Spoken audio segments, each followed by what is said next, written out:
तर रायगडच्या पेणमधील भोगावती नदी पूरसदृश्य परिस्थिती निर्माण झालेली आहे। पेण बायपास ते पेण शहरामध्ये जाणाऱ्या मार्गावरील भोंडा पुलावरून पाणी गेल्यामुळे वाहतूक बंद झाली आहे।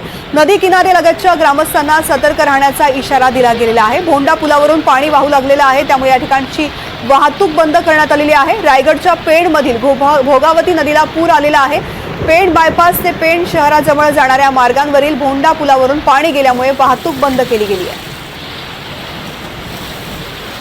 तर रायगड जिल्ह्यातीलच महाड आणि माणगाव मध्ये आज सलग दुसऱ्या दिवशी पूर परिस्थिती आहे। इथून वाहणाऱ्या सावित्री, काळ, गांधारी या प्रमुख नद्यांसह सर्वच उपनद्या दुथडी भरून वाहत आहेत। याचा परिणाम महाड आणि माणगाव शहराच्या सखल भागात पुराचं पाणी शिरलंय।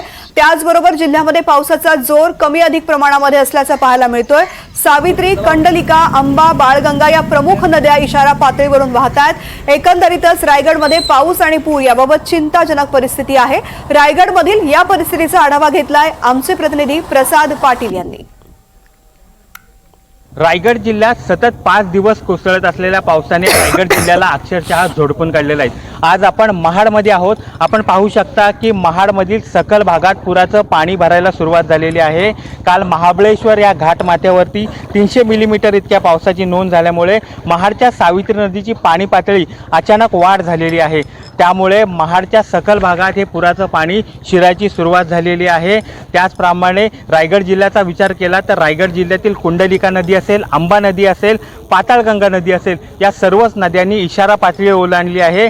आज रायगड जिल्ह्याचे कलेक्टर किसन जावळे यांनी रायगड जिल्ह्यात ते रेड अलर्ट असल्यामुळे सर्व शाळा महाविद्यालयांना सुट्टी जाहीर केलेली आहे। रेड अलर्ट असल्यामुळे येणारे काही तास हे महाडकर किंवा रायगडकरांसाठी महत्त्वाचे ठरणार आहेत। NDTV न्यूजसाठी प्रसाद पाटील, रायगड।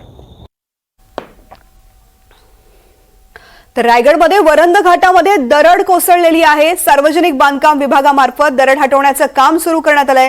रायगड आणि भोर म्हणजेच पुणे जिल्ह्याला जोडणारा वरंद घाट या ठिकाणी दरड कोसळल्यामुळे बंद झालेला आहे। या ठिकाणी दरड कोसळली, दरड हटवण्याचं काम सुरू करण्यात आलेलं आहे।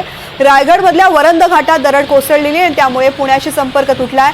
सार्वजनिक बांधकाम विभागामार्फत दरड हटवण्याचं काम हाती घेण्यात आलंय।